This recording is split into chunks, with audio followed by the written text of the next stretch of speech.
I want to welcome you to the iHeart Radio Theater. This is our little theater here. We have a lot of great events, including ours tonight. And so tonight is for small business event presented, of course, by Affinity Health. And we are very happy to have a nice little panel here for you to hopefully learn some things and share some things. And we are pleased, of course, that you came out in this weather. Again, thank you so much. And so we're going to do a panel. We're going to ask some questions. We'll have a moment at the end where you guys will have a chance to ask some questions and hopefully get a good conversation and dialogue going. In addition to that, we're going to be giving them some awards away at the end from Affinity Health Plan. And I have to get my cards all together here because, okay, can you hear me okay? Yes. Everybody sound okay? And so before we begin, this is Denise Pesich. I said it right? Denise is from Affinity Health, and she's going to give you a few words and welcome you to tonight's event. Good evening, everybody. Good evening. Thank you so much for coming here out tonight. We know that when we were watching the weather report this morning, there were some question marks about who it is that might show up to this, and I can see that many of you have braved the elements to join us here, but it's really, really important. We think we've got a really nice program scheduled for you, and you might be wondering why Affinity Health Plan is here talking with Angie Martinez at iHeart Radio and how this all came to be. I'd like to share with you a little bit of information. You know, Affinity Health Plan is an insurer in our community, and we have many, many product lines, but many plans, I should say. We grew our roots probably about 28 years ago. We started in the managed healthcare business with Medicaid specifically. Of course, we grew as the organization and as the needs of our community grew to include products like Child Health Plus. We are also offering now the insurance under the Affordable Care Act that is on the New York State of Health marketplace. We are one of the online providers there, as well as a full range of products in the Medicare line of business, both the folks who have special needs, as well as we've gone into the mainstream commercial category this year. So basically, anyone in your family, including yourselves, who is uninsured, who needs insurance, we are the place for you. But our role right now is very, very specific. We are kind of putting our stake in the ground to say that we have a point of view about how it is that small businesses particularly have come to become very important in our community.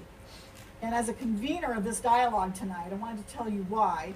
We are very interested in you being healthy yourself, of course, but also developing a healthy business that can stand on its own, can stand the test of time, will grow with you, and that productivity remains high.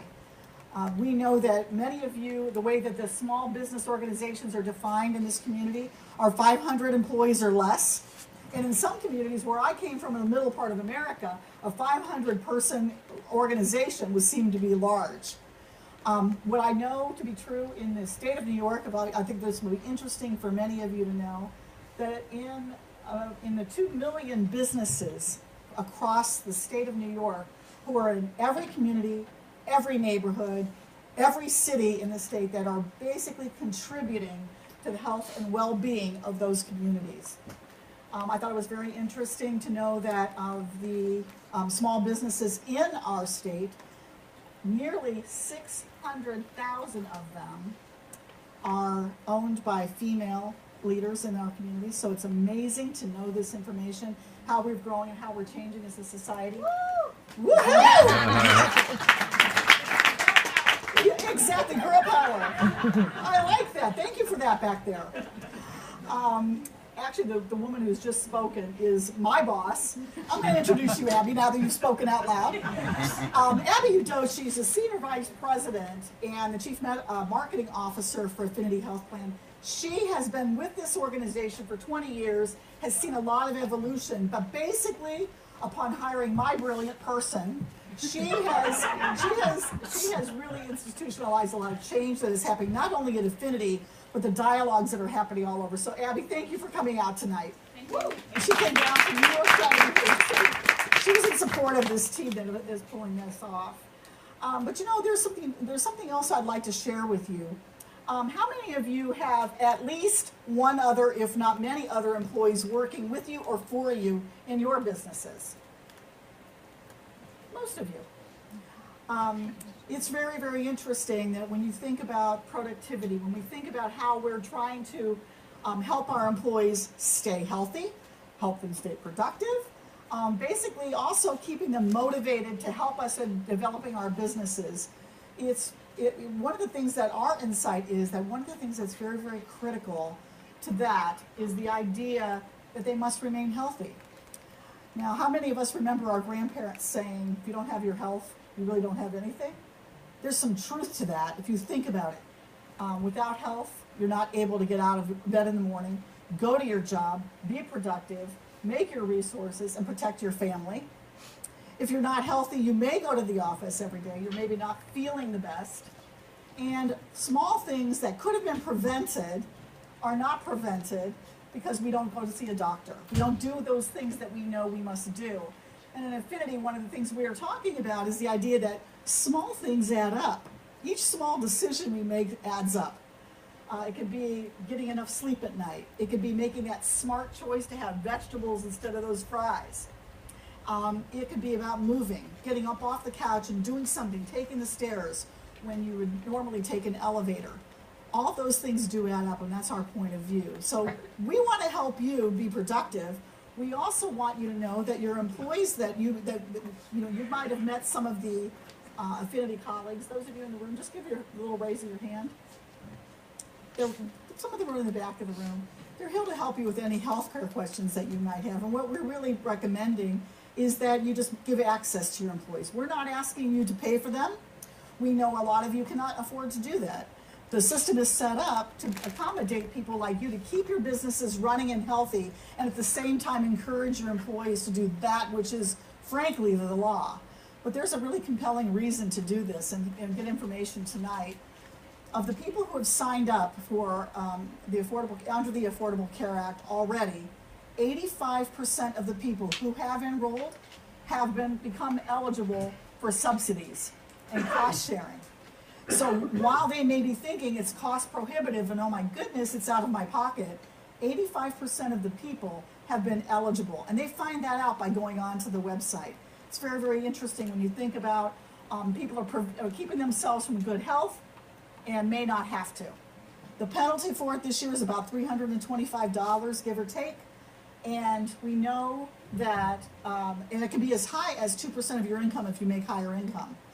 So many times they would not spend that money, those dollars out of their own pocket, and at least they would know what it is that they are eligible for. So we're asking you to consider opening up the doors wide. We've got one more week to go before this is over for this year. And the most important thing is preventative care, getting to that doctor, getting a baseline CBC, letting everybody know exactly what you need to do to get on the path to good health. And we think that that's going to be advantageous for your business as well. So that's what tonight is about, although we've brought an esteemed panel of folks to talk with you far beyond insurance. We're convening the conversation, that's all we're doing. But we believe that they've got a point of view and resources available to you that we hope you will think are going to be advantageous to you, at least places to go to start if you need more information. So I thank you so much for coming out tonight. Affinity Health Plan is here for you. 28 years in the marketplace, our expansive network of 26,000 doctors, and of course 85 of the best hospitals. But as one of my panelists said to me tonight, we don't want people to go to the hospital, we want them to go to the doctor. So we're going to promote the 26,000 physicians that are in our plan and hope that you are inspired to talk with us later if you need any information, or you can think of how you might help your employees. So thank you very much. Thank you, Denise. Okay, so I'm excited. I'm hoping to learn some things today and be inspired also to, to do different things in my business. Okay, so we are going to introduce you to 4 of some of the best small business experts in the area. They're going to give us some insight on how to run a healthy and successful business today. And please welcome to the stage Regional Health Administrator Dr. Michelle Davis from the New York Department of Health and Human Services. Hi. Did I get it right? Okay, good. My goal is to not jack up anybody's name too bad today. This is the goal. Okay, and this is the name. Pierre Gerges? Yeah. Correct. Yes, 2 for 2. He is a business banker at Citibank. Oh, this one's gonna be tricky. Yuri Bokiv. Yes, yes, CEO of Gravity Media. And Elizabeth Chalas Berman. Liz Berman. Liz Berman. She's from the National Hispanic Chamber, Chair of New York. Hi, guys. Hello. Welcome, welcome, welcome. Thank you guys also for coming out in this weather to share your knowledge and expertise. We appreciate it. Okay, so I have questions for the whole panel and then some questions for you guys individually. And of course, you'll chime in when you have something. And then, like I said, at the end, we'll have some time for some questions. So the first thing I guess I ask the whole panel is, what should the term healthy business mean to small business owners? I don't know who wants to start. You. Let's do it. Come on, Liz. Well, first of all, let me just give you a little bit background on my business. I'm a Latina-owned business. I have a brand called Inca Cola. Most people know me as the Inca Cola family, but it's a family-owned business that we've had for over 25 years, and just recently the Coca-Cola company decided to keep us as the exclusive bottlers and distributors for their only Latina-owned brand, which is Inca Cola. So among other products, we have, you know, a whole line of food and beverages. But basically, what we've done to grow our business, which I think it's important when we're talking about